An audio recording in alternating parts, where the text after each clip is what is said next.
Bonjour à toutes, bonjour à tous, merci d'écouter François. Déjà, tout d'abord, avant de commencer cette émission, on va parler des élections législatives aujourd'hui européennes. Mais juste avant de commencer, je voulais faire une toute petite aparté. Vous êtes 200 000 à nous suivre sur Twitter et voilà, ça nous fait chaud au cœur puisqu'on découvre que le public est toujours de plus en plus prêt à aller trouver le courage de lire une information libre et indépendante. Donc merci à vous. Et oui, donc aujourd'hui, les élections législatives européennes arrivent à grands pas, puisqu'elles s'en tiendront du 6 au 9 juin prochain. Et aujourd'hui, on va discuter. En 2022, on avait donné beaucoup la parole aux indépendants, aux candidats du terrain, qui ne sont pas forcément dans les grands partis établis. Et une idée aujourd'hui, c'est l'alliance de ces candidats indépendants. Nous sommes avec Jean-Marc Tran et Lionel Brault. Alors pourquoi est-ce qu'on vous retrouve tous les deux? Vous, aujourd'hui, vous avez écrit une belle lettre, d'ailleurs, un appel. Merci. Pour que les personnes qui soient sous une même bannière politique se réunissent et arrêtent de se diviser pour des petits détails politiques. Est-ce que vous pouvez nous en dire plus? Je sais que par exemple, Jean-Marc Tran, vous êtes coordinateur du collectif Liberté 78. Comment est-ce que vous en êtes venu à vous intéresser à la politique? Alors, moi, ça avait commencé par les municipales dans ma petite ville de Maisons-Laffitte autour du sujet des vélos. Mais ce qui a été le déclencheur, ça a été cette accumulation pendant le confinement de choses qui étaient quand même bizarres et qui interpellent le citoyen qui a un minimum de sens critique. Hein. Donc, tout début 2021, on a créé à Maisons-Laffitte la première antenne dans le 78 de rien. Voilà. Et puis ça a fait tache d'huile. Hein. En 2 mois, on a créé une dizaine d'antennes et une coordination pour gérer les manifestations mutualisées, etc. Et très vite, on a rejoint, ça a été l'idée de Louis Fouché, de nous dire, tenez, présentez-vous au régional. Hein, et on s'est porté sur la liste, en l'occurrence, en Île-de-France, c'était Lionel, hein, qui avait déjà fait tout le travail. Ouais, non, faut pas exagérer. En tout cas, par rapport au point où on en est, nous, aujourd'hui, quand nous, on s'est pointé sur la liste, la profession de foi existait déjà, le tract, tout ça, c'était fait. Hein. Donc ça, c'était il y a 3 ans. Voilà. On est venu à 25 et ça a été l'opportunité, pendant la durée de la campagne, de porter des messages. Hein, on savait bien qu'on n'aurait pas d'élus, mais c'était la possibilité, sans avoir à déposer des manifestations. Ce qui est magique avec les élections, c'est qu'on a le droit de parler n'importe où. Hein, voilà, c'est protégé par la Constitution. Et pour les législatives, rebelote, pareil. Et alors là, aujourd'hui, pour en venir sur cet appel, ce que vous appelez l'appel aux dirigeants et militants des mouvements souverainistes et citoyens pour une alliance aux élections européennes 2024, donc que les lecteurs pourront retrouver sur notre site. Comment est-ce que vous en êtes venu à cette idée-là, à soutenir finalement, vous espérez, une rencontre des têtes de liste aux européennes? De certaines têtes de liste, oui. C'est-à-dire que on l'a clairement vu ces dernières années. Il y a un vrai problème de fond au niveau de l'Europe. Il y a un problème de corruption majeur. Il y a un problème d'abus au niveau démocratique qui est, c'est limite caricatural. Parmi toutes les têtes de liste qui se présentent, il y en a 2 qui sont des frexiteurs et qui ont des discours qui sont pour le RIC, par exemple, qui sont pour donner du pouvoir au peuple pour que il puisse se décider et faire ce qu'il a à faire, quoi. Donc, on aimerait bien effectivement que l'UPR et les patriotes se mettent d'accord et aillent ensemble aux élections européennes, ouais. Il y aurait Kuzmanovic avec République souveraine, ça serait encore mieux. On aurait tout le gauche-droite, voilà, ça serait encore mieux. Il se trouve il reste Nicolas Dupont-Aignan a acheté l'éponge. Il reste François Asselineau et une alliance autour de Florian Philippot, parce qu'il y a déjà des gens qui se sont rassemblés avec lui, quoi. qui là pour le moment présente chacun 2 listes distinctes. Voilà. Et tu mentionnes Georges Kuzmanović, République souveraine, qu'on a coutume de considérer comme le souverainiste de gauche. Mais en fait, c'est vrai que s'il s'alliait aux autres souverainistes qu'on a coutume de taxer d'extrême droite, en tout cas dans les médias mainstream, ça permettrait de couper court à cette critique-là et d'évacuer cette accusation permanente d'extrême droite. Ouais, parce que ça soit les Gilets jaunes, ce qu'on a vécu dès le départ avec les Gilets jaunes, c'était dans les médias très très rapidement l'association avec l'extrême droite. Pareil au niveau de tout ce qui était l'opposition au vaccin, qui est un truc qui pour moi était un truc de simple prudence. Moi, je suis papa, j'ai 3 enfants. L'idée de faire piquer mes enfants pour un truc, sachant que de ce que j'en savais, de ce qui avait été dit, un vaccin, normalement, il faut 10 ans pour que ça soit testé. Là, on n'était pas du tout sur cet agenda-là. Donc tous les gens qui étaient dubitatifs par rapport à ça ont été très très rapidement classés à l'extrême droite, en fait. Donc les journaux également. Mais même l'UPR est déjà classé. L'UPR est classé à l'extrême droite. Dès que vous dites Frexit, vous êtes très rapidement classé à l'extrême droite. Voilà, Kuzmanović, il vient de chez LFI. À partir du moment où il devient souverainiste, est-ce qu'il l'est encore à gauche? C'est ça ça pose question, en fait. Alors, avant de creuser dans la politique et de parler de ça, que l'on comprenne bien l'objet de cet appel, c'est une alliance technique, comme vous l'appelez. Est-ce que vous pouvez nous en parler, nous expliquer les fondements de cette idée? Alors, le principe de l'alliance technique, c'est qu'on cherche à mettre ensemble des gens qui ont tous des programmes, a priori différents. On cherche juste à identifier ce qu'il y a de commun entre eux, et en l'occurrence, le dénominateur commun qu'on arrive assez bien à identifier, c'est la priorité donnée au peuple par rapport à l'oligarchie. Ça, c'est quelque chose qu'on retrouve dans les 6 axes qu'on a identifiés, et les 6 axes qui correspondent à 6 types de mobilisation, de mouvements, etc.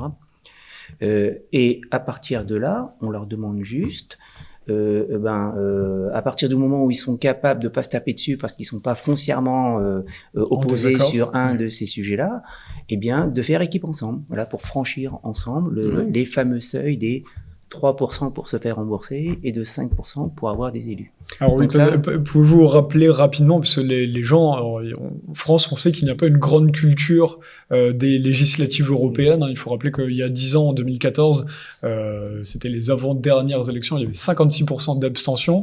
En 2019, les dernières, il y avait 50% d'abstention. Donc on voit que quand un Français sur 2 seulement vote, les gens ne connaissent pas peut-être tous les tenants et aboutissants. Est-ce que vous pouvez rappeler, effectivement, il faut 3% déjà juste pour se faire rembourser sa campagne? Voilà, il y a un seuil de 3% pour se faire rembourser, en deçà duquel tous les dons qu'on a récoltés, et il faut savoir que pour aller aux européennes, le budget, c'est de l'ordre du million.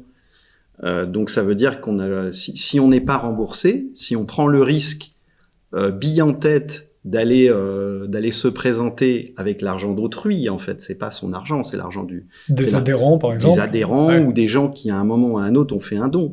Donc c'est l'argent d'autrui. D'aller avec l'argent d'autrui se présenter et de prendre le risque d'échouer, ce qui est normal, ça fait partie du jeu, mais on peut minimiser le risque. Et à notre sens, une alliance technique, parce qu'il y a la possibilité d'une alliance technique, de se mettre d'accord le moment d'eux, c'est-à-dire le moment de l'élection, et puis après chacun va dans son coin.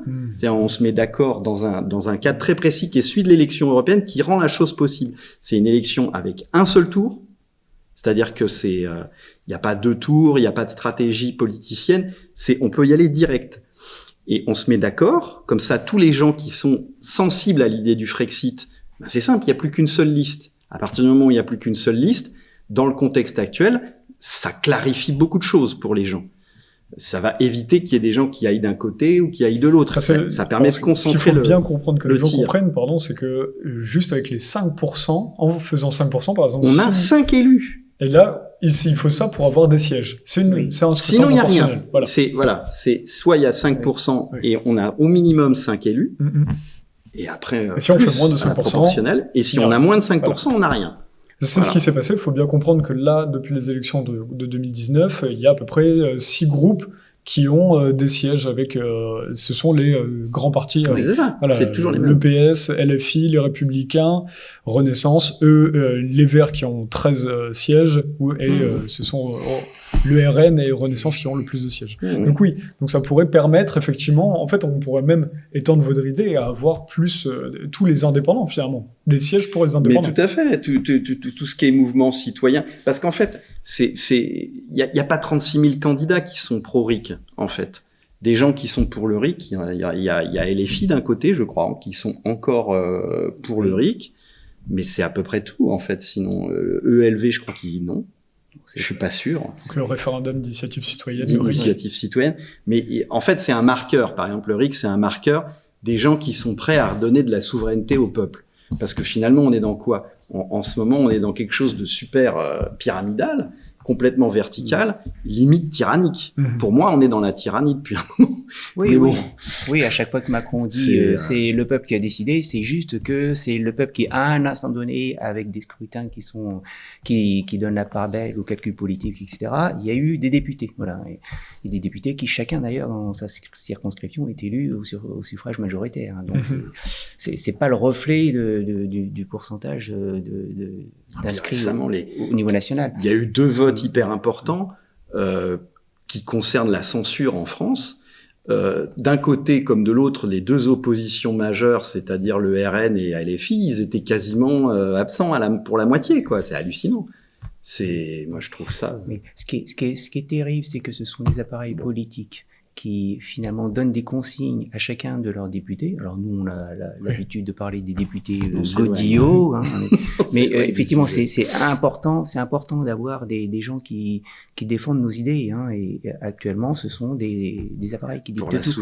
Pour revenir aux 5 élus. Alors effectivement, on va pas aller ramasser tous les mouvements citoyens avec toutes les causes, etc.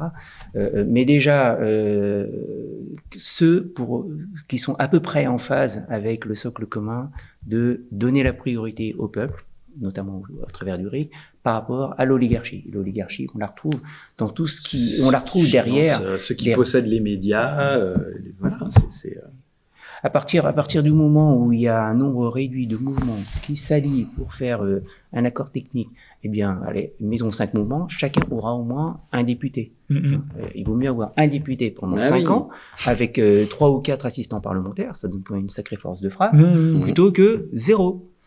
Là, l'enjeu, c'est que, je parle même pas de récupérer ses fonds avec les 3%, mais déjà, viser les 5%, le choix, il est simple. Est-ce que vous voulez vous contenter d'avoir fait campagne pendant 2 mois et puis de retourner chacun dans vos pénates, ou bien est-ce que vous avez envie d'avoir des députés qui vont défendre la cause, qui vont monter à la tribune, qui vont porter la voix de vos électeurs pendant 5 ans, avec des gens payés à temps plein pour travailler. Parce que nous, ce qu'on a vu là, par exemple, au moment de toutes ces histoires de passe sanitaire et compagnie, c'est que tu as 2 députés dans des camps complètement opposés théoriquement, Michel Rivasi et Virginie Joron.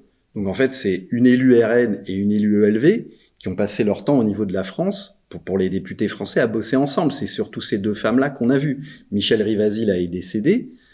On aimerait bien, effectivement, qu'il y ait des gens qui soient un peu investis, qui aillent soulever les lièvres, qui fassent du bruit autour de... Là où on peut vous donner raison là-dessus, c'est que effectivement, nous, en étant présents au Parlement européen, nous avons rencontré des députés on ne va pas révéler qui, mais qui nous disaient on est d'accord avec vous, mais si je parle sur le pass sanitaire, sur les je vais me faire tirer les oreilles par le parti. Donc effectivement, c'est dramatique d'avoir ça. C'est même pour aller dans votre sens, là où on peut que être d'accord sur votre proposition, c'est que finalement, on a du mal, depuis très longtemps déjà, à avoir une vraie opposition, un contre-pouvoir au Parlement européen. En 2015, je crois, les députés européens avaient voté, et tous les partis français, tous les députés européens français avaient voté pour, c'était, je crois, pour le secret professionnel des entreprises, qui finalement protégeait les grandes entreprises, que par exemple des médias viennent demander à obtenir des dossiers officiels, des dossiers publics. Voilà, c'était soi-disant pour protéger les petites entreprises, mais dans les faits, ça protégeait les grands groupes. Et là, comme vous dites, le Parti socialiste comme les Républicains, tout le monde était d'accord pour voter ah oui pour le secret professionnel des entreprises. Donc il y a cette difficulté aujourd'hui, vous avez raison, à ce que les députés européens français soient un contre-pouvoir. Ils ne le sont pas aujourd'hui. Bah, moi, ce que j'en pense, c'est que pour être un contre-pouvoir, il faut être un peu offensif. Et il faut avoir des idées en fait assez pas extrêmes, parce que c'est pas tellement la question, mais bien claires. C'est-à-dire que des gens qui vous disent Frexit, vous savez d'avance que voilà.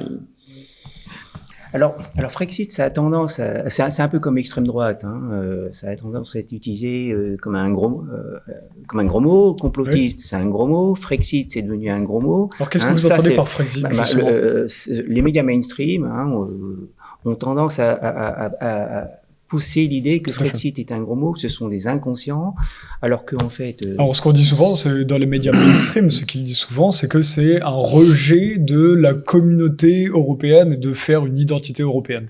Alors que souvent, on entend que c'est un rejet de l'Union européenne, de la finance, finalement. Vous, quel est votre Qatargate, je sais pas, simplement, tout récemment, il y a eu le Qatargate, il y a les histoires par rapport au vaccin des SMS de Ursula von der Leyen. Il y a toute une série de procès. Enfin, la corruption, elle est endémique. Le lobbying, il est endémique à la Commission européenne. Donc, et puis, c'est que des gens qui sont pas élus, qui tendent à décider. Si en face, on n'a pas des gens qui font qui suivent les dossiers et qui font de la communication, c'est-à-dire qui se servent des infos qu'ils ont pour informer les Français, on va nulle part. La Commission européenne, vous voulez dire que leurs membres ne sont pas élus. C'est les députés européens sont élus. Les députés européens, les parlementaires européens sont élus. Mais ils n'ont pas ils ont un pouvoir c'est pas non plus une chambre d'enregistrement. Mais par rapport à la Commission, ils ont très peu de pouvoir. Les choses se décident presque en dehors du Parlement, quoi. Le Parlement, il est limite là pour avaliser, quoi, mais c'est tout. Et pour revenir sur cette idée de Frexit, moi j'entends parler de sondages qui disent qu'il y a 30 ou 40% des Français qui seraient pour le Frexit. Quand on regarde les candidats, eh bien les candidats qui sont ouvertement pro-Frexit, les sondages leur donnent peut-être 1, 2, 3%. Donc ce qui est frappant, c'est que des candidats qui ont le courage de dire qu'ils sont pour le Frexit, il y en a pas beaucoup, parce que justement, il y en a. Et qui se présentent, il y en a 2. On a étiqueté le Frexit comme étant un gros mot, alors que ce sont simplement des gens qui ont poussé l'analyse suffisamment loin pour dire que effectivement, en déroulant la pelote, si on veut vraiment, comme le disent tous les autres candidats, RN, Reconquête, Quête, etc., qui se qualifient de souverainistes, ils sont pour effectivement une certaine indépendance par rapport à l'Europe, mais si on déroule la pelote, ils vont pas jusqu'à dire qu'il faut à un moment donné trancher le nœud gordien, parce que c'est un nœud gordien, c'est un sac de nœuds. L'Europe, depuis des dizaines d'années, a consisté à tricoter des contraintes qui font que de plus en plus, eh bien, on est dans une situation où, non, ce serait tellement horrible de détricoter, ce serait la catastrophe, regardez, ces pauvres Britanniques, etc. Alors qu'à un moment donné, il faut se rendre à l'évidence que c'est tellement complexe, on est en train d'aller droit vers une fédération. Une fédération, c'est quand même quelque chose. Une fédération, c'est une majorité de pays, pas l'unanimité, qui sont capables de prendre des décisions, et nous, en France, on serait obligés de suivre. Oui, et puis même il y a l'idée du veto qui pendant un certain temps il y avait la possibilité d'un droit de veto, mais de plus en plus ils sont en train de chercher à mettre en place une Europe. Je dis mais c'est certains États en fait dont les présidents sont en ce moment dans ce courant-là, c'est-à-dire des gens qui sont pour le fédéralisme. Et ces gens-là voudraient quelque part qu'on puisse déclencher une guerre sans passer par les peuples en fait. Et comme on est à 2 doigts de ça, on n'en est pas loin. Mais il y a d'avoir une armée européenne, d'avoir la possibilité de déclencher une guerre. Enfin voilà, c'est ce qu'ils cherchent en fait. Et pour revenir sur votre vision du Frexit, est-ce que vous pourriez être d'accord pour une autre Europe des pays, enfin des membres? Bon, parce qu'on discute dans les mouvements citoyens de toutes sortes de choses. Moi, j'aurais rêvé d'un RIC européen, mais un RIC européen. Sur quel sujet? Sur n'importe lequel. C'est-à-dire de la possibilité que l'Europe accorde. Si par exemple les peuples avaient la possibilité de faire des RIC, vu que le droit européen s'impose au droit français, comme ce qui avait été ça fait, pourrait être une façon de faire des RIC locaux. Comme ce qui avait été fait avec le référendum de 2005, qui n'avait finalement pas été respecté par le gouvernement français. Mais ça va pas du tout dans le sens du fédéralisme. Le fédéralisme, finalement, c'est s'affranchir des États. Et ils en sont déjà un peu là. C'est-à-dire qu'à partir du moment où ça se décide dans la commission, finalement, davantage que dans le Parlement, on est de moins en moins dans la représentativité populaire, on est de moins en moins en connexion avec le peuple, et c'est des étages au-dessus. Et comme il y a une telle quantité de lobbying, finalement, qu'est-ce qui fait les décisions? Pourquoi, par exemple, typiquement, la présidente de la Commission européenne, Ursula von der Leyen, a discuté de contrats de l'ordre de je ne sais combien de milliards, je crois que c'est 71 milliards, par SMS, directement avec le patron de Pfizer. Et effectivement, ils ont négocié ces contrats par téléphone. Mais c'est hallucinant. Et il n'y a pas moyen d'avoir d'infos là-dessus. Elle ne veut pas te donner. Elle ne veut pas. Ouais. Donc, pourquoi elle n'est pas en prison? Sincèrement. Ce qui est terrible, c'est que avec ces crises à répétition, le Covid, l'Ukraine, etc. En fait, on sort l'arme de la guerre pour invoquer des situations d'urgence. Et même le Parlement européen s'est trouvé dans une situation de se faire littéralement harakiri en disant ah oui, c'est vrai, c'est la guerre. Ok, on vous donne tous les pouvoirs. C'est comme en France, il y a eu situation d'urgence, l'exécutif va auprès du Parlement pour lui demander l'autorisation de se faire un harakiri. Et c'est exactement ce qui s'est passé. Macron, emphatique, en tenue kaki devant la tente, dit nous sommes en guerre. À partir de là, état d'urgence et le Parlement, la représentation nationale abdique de son pouvoir. C'est ça qui est terrible. Pour revenir sur votre idée de base avec cet appel, finalement, pour résumer, vous avez peur que l'UPR et les Patriotes, dans leur division actuelle, divisent les voix qu'ils pourraient avoir ensemble. Voilà. Évidemment, à partir du moment où il y a deux offres pour quelque part des programmes qui sont somme toute très proches, pour nous, c'est enfin voilà. Après il y a les étiquettes, il y en a. Vous ne voyez pas de différence entre le programme d'Asselineau et le Vu de notre fenêtre, c'est la même chose. Nous, on n'est pas dans les détails. Ils sont pro-RIC, les deux, donc ils sont pour donner de la visibilité et du pouvoir au peuple, et ils sont contre tout ce qui va. Parce qu'en fait, plus on est proche du réel et des gens, c'est-à-dire à l'échelle d'une municipalité, les gens se connaissent. Typiquement, dans un village, les gens se connaissent. Et donc là, on est très proche d'une forme de la démocratie qui va être la plus directe possible. Plus on s'éloigne, plus on passe dans des strates où les gens se rencontrent dans des antichambres, limite, où ils discutent entre eux. C'est comme à la cour du roi, c'est Louis XIV. Les gens discutent dans des cadres qui sont pas les mêmes, où on n'est pas informé. Il y a des portes, on n'est pas au courant de ce qui se passe. Typiquement, la transparence, ça va avec la démocratie. Il n'y a pas de démocratie sans transparence. Le lobbying, typiquement, c'est des gens qui font des dîners entre eux et qui discutent d'accords secrets entre eux. On ne sait pas ce qui s'est dit. Et il n'y a aucun moment où c'est connecté à une décision populaire. Mais alors finalement, là, dans votre idée, il faudrait aussi que ces deux-là, qui ont déjà une voix politique, incluent aussi les petites têtes de liste et les petits partis qui viendraient se présenter. Bien, mais il n'y a rien. Déjà, pas les deux à la fois. Oui. Ouais. Oui, qui commencent tous les deux, parce que nous, on les connaît, on est tous biberonnés aux vidéos d'Asselineau, aux actions de terrain de Philippot. Enfin, ce sont deux marqueurs, ce sont des modes opératoires différents, ils ont des personnalités différentes, ils ont des historiques différents. Mais ceci dit, c'est pas suffisant pour justifier qu'il y ait deux listes. Donc, dans toute armée, il y a des gens qui ont des personnalités différentes. Il y a des hussards, des fantassins, des cuirassiers, des francs-tireurs, etc. Bon, qu'ils y aillent avec leurs méthodes différentes, mais qu'ils y aillent ensemble. Puis qu'ils se séparent après.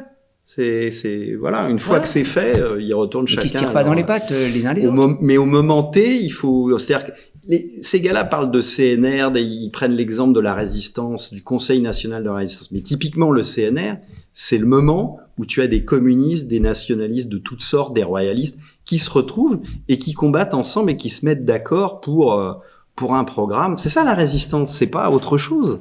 C'est au moment où il y a le feu, on arrête et puis chacun prend un baquet et on va mettre de l'eau sur le feu, quoi. On choisit son ennemi d'abord, on le met dehors, et ensuite on règle ses comptes. Mais on commence par mettre l'occupant dehors. Ça s'est fait avec les nazis, ça s'est fait avec les Japonais en Chine. Ils sont assez intelligents à un moment donné pour dire on prend les problèmes dans l'ordre, on met d'abord l'ennemi principal dehors et ensuite on réglera nos comptes. Et là, c'est là où aujourd'hui vous trouvez que ces politiques se divisent trop pour des broutines. Ah oui, et ça sert à l'ennemi commun. Mais il y a des histoires de paternité de l'idée. Il y en a certains, notamment François Asselineau qui va parler de ça. C'est une histoire de préséance et même limite de bienséance parce qu'il y a une question d'âge, parce qu'il y a une question du fait qu'il a parlé du Frexit avant, que c'est quelque part comme si, mais il n'y a pas de brevet. Personne peut déposer un brevet. C'est moi qui ai eu l'idée, c'est de la politique. Et donc la politique, c'est l'intérêt commun, c'est le bien commun. C'est pas. Oui, si c'était du business, si c'était chacun défend son machin, on a sa petite boîte, c'est ma boutique. C'est l'UPR, c'est ma boutique, je vends mon machin, j'ai ma petite couleur, j'ai mon petit drapeau, mon logo, comme une boîte classique, quoi. C'était ce que on en parlait avant de commencer cet entretien. Oui, votre idée est intéressante, c'est-à-dire que vous avez l'impression que à partir du moment où j'ai été le premier à dire une idée, derrière, vous me disiez des fois, l'autre va dire, non, j'en ai parlé le premier, donc il n'a pas le droit de reprendre mon idée de Frexit, par exemple, ou n'importe quoi. C'est-à-dire, donc vous avez utilisé hors micro le terme de marketing politique, finalement, c'est du marketing. Ça fonctionne comme une entreprise. Oui. Ouais. C'est ça, oui, d'accord. Finalement, le but, c'est vendre une idée et pas alors de faire des scores. Soit on fait de la politique pour aller vers quelque chose et c'est le but, l'objectif qui détermine l'action. C'est-à-dire que des gars, typiquement des chasseurs préhistoriques, ils veulent attraper une bestiole. Bon, peut-être qu'à certains moments, ils peuvent être pas d'accord, mais au moment où ils ont faim, où il faut qu'ils soient tendus dans l'action pour faire quelque chose ensemble, ils font en sorte d'éviter de rentrer bredouille le soir, quoi. Ils font le nécessaire. Mais on est dans une situation où ils s'enferment dans une impasse qui est je coupe les ponts, je veux pas parler à l'autre et l'analyse qu'on en a faite, elle a résulté dans un dispositif qu'on pense être original, qui est la possibilité d'un accord technique qui leur permet de sauver la face. On leur demande pas d'aller à Canossa et de dire ah non, je regrette tout ce que j'ai dit. Non, on leur demande pas ça. Il faut juste qu'ils arrêtent de taper sur l'autre, et puis qu'à un moment donné, ils reconnaissent que c'est plus intéressant d'avoir des élus pendant 5 ans que de faire la guerre pendant 2 mois jusqu'au 9 juin.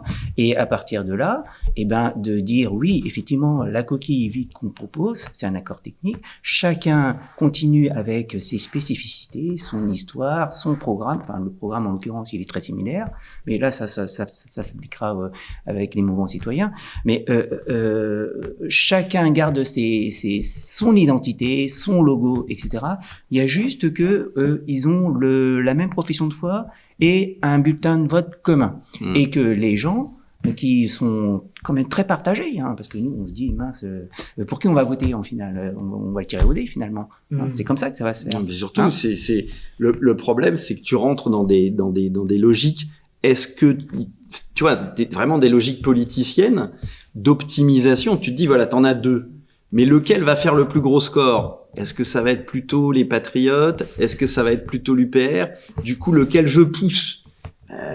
Parce que tu vois, tu rentres dans une logique où tu te dis, si c'est peut-être les Patriotes qui vont être devant, je vais mettre ma voix pour les patriotes pour qu'il y ait plus de chances qu'ils arrivent au bout. Ça, la question qui Tu vois, m'intéresse, c'est très pénible comme la truc. question qui m'intéresse là-dessus, c'est que vous êtes quand même dans des réseaux citoyens, vous êtes entouré de militants et de personnes actives pour essayer de faire au niveau associatif ou de l'action citoyenne quelque chose. Est-ce que vous, et donc j'imagine que beaucoup partagent votre courant politique, on va dire. Ma question, c'est, est-ce que vous voyez justement des gens qui ne savent pas justement vers qui aujourd'hui aller? Certains pensent la même chose, mais un va aller vers Asselineau, l'autre vers Philippot, les Patriotes. Comment est-ce que vous en voyez sur le terrain? Qu'est-ce qui ressort des discussions? Nos collectifs, ils sont pleins de gens qui disent moi je vais voter UPR, moi je vais voter Patriote. Il y en a même qui vont voter RN et Reconquête parce qu'ils n'ont pas assez analysé le truc. Bon, et donc les collectifs qui étaient unis pendant le Covid, et on était tous à suivre Asselineau, Philippot, Dupont-Aignan, etc. Eh ben, on se retrouve divisés. Et ça va être la division des voix. Alors qu'on leur demande simplement unissez-vous, voilà, et facilitez-nous la vie, bon sang. C'est ce qu'on attend de vous. Bien sûr. Nous, on veut avoir des élus, parce que nous, ça fait 3 ans. Ça fait 3 ans que après regardez, on vient ici dans votre studio après le boulot. Toi, t'as tes enfants à t'occuper, les miens ils sont ados, ok, mais j'ai quand même ma famille à m'occuper. Et on en a marre de travailler le soir. On a rédigé ça jusqu'à 2h30 du matin l'autre jour. On en a marre.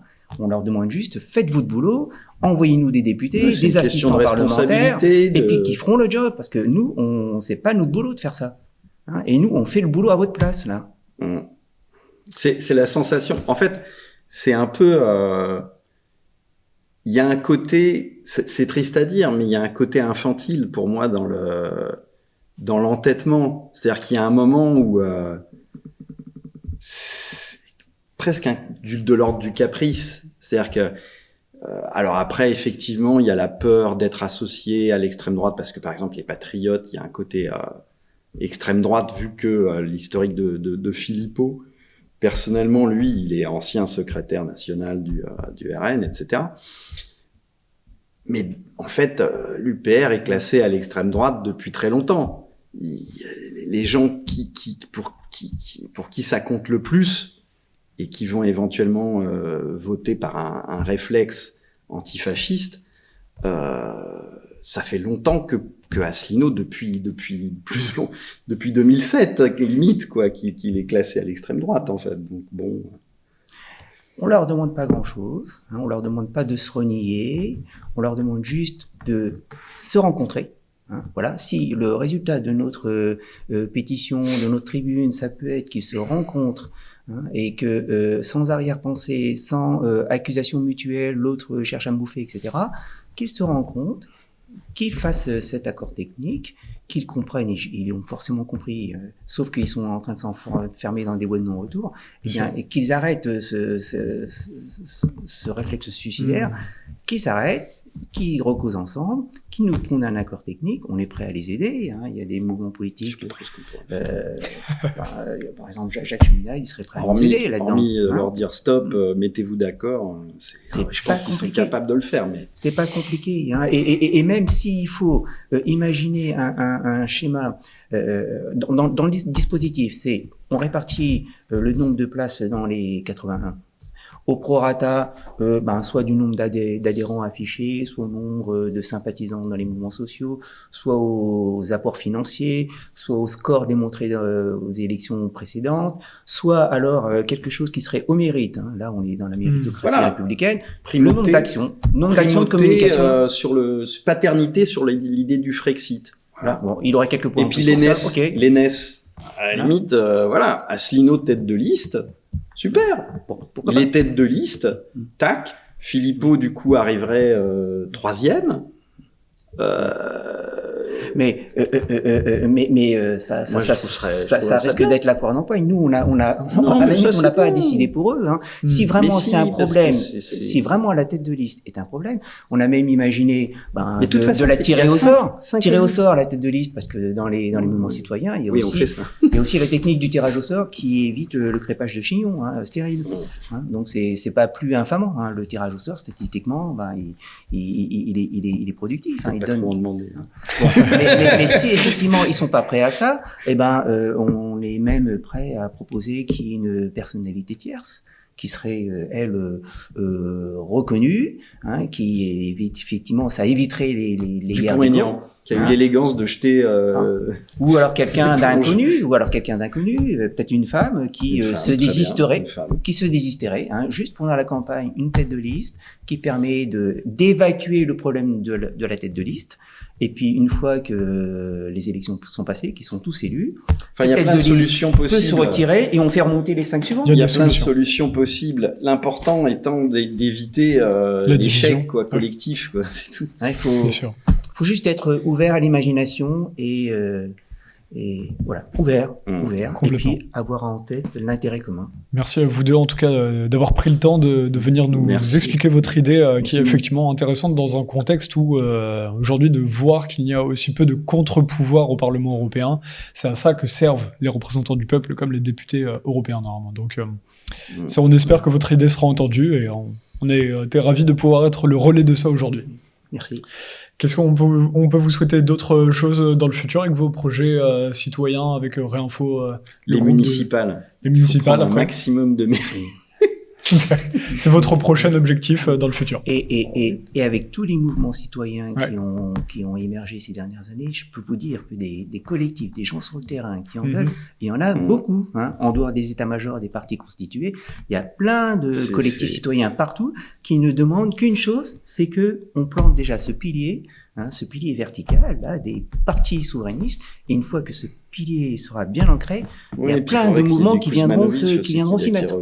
S'il y a une réunion, on attend le déclic. S'il y a une réunion, ces citoyens viendront rejoindre, c'est ça que vous... Ils n'attendent que ça. D'accord, c'est très intéressant. Ça. On a besoin de professionnels pour commencer à faire prendre la mayonnaise et amorcer la pompe. Et comment les gens peuvent vous rejoindre hors le sujet politique qu'on avait là ou sur les actions en fait, qu'est-ce qui fait qu'on se connaît finalement, c'est l'engagement, c'est la participation à des manifestations, la participation à des élections, c'est l'engagement en fait. C'est toujours un rapport très politique. C'est vrai que les échéances électorales, parce qu'il y a un calendrier, ça permet de donner un coup de fouet. Et vous proposez des actions sociales, vous proposez des actions autres que juste le politique ou pour comprendre. Alors après, il y a aussi le calendrier de ce qui se trame. Hein. L'OMS, là, le 24 mai, va voter un traité. Le traité sur la pandémie. Ça, c'est un sacré truc. Hein, tout à fait. L'agenda de mobilisation, il nous est dicté par ce qui se trame contre nous. Moi, j'ai le sentiment qu'on est vraiment tout petit par rapport à... Là, c'est les refus, c'est des États qui font des refus. Donc, tu vois, c'est en tant que simple citoyen lambda.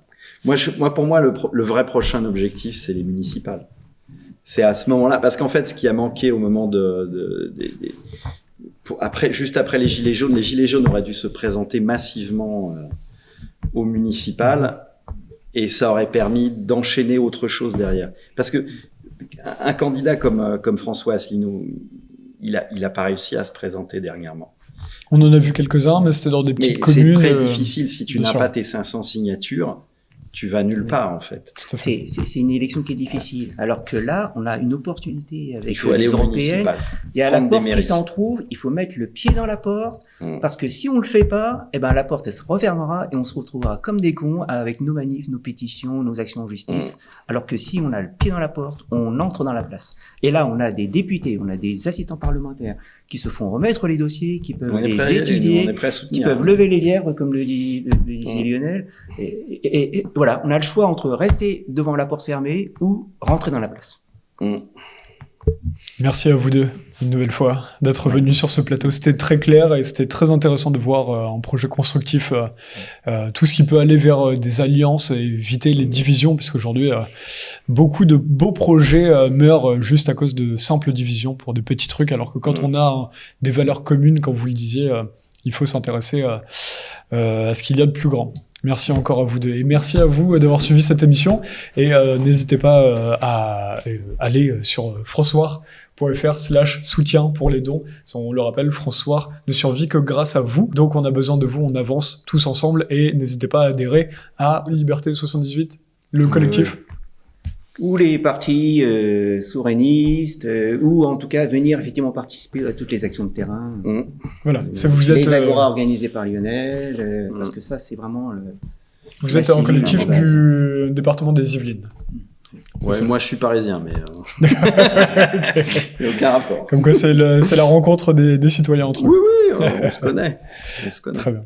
Merci encore à vous. Merci. Au revoir. Merci beaucoup.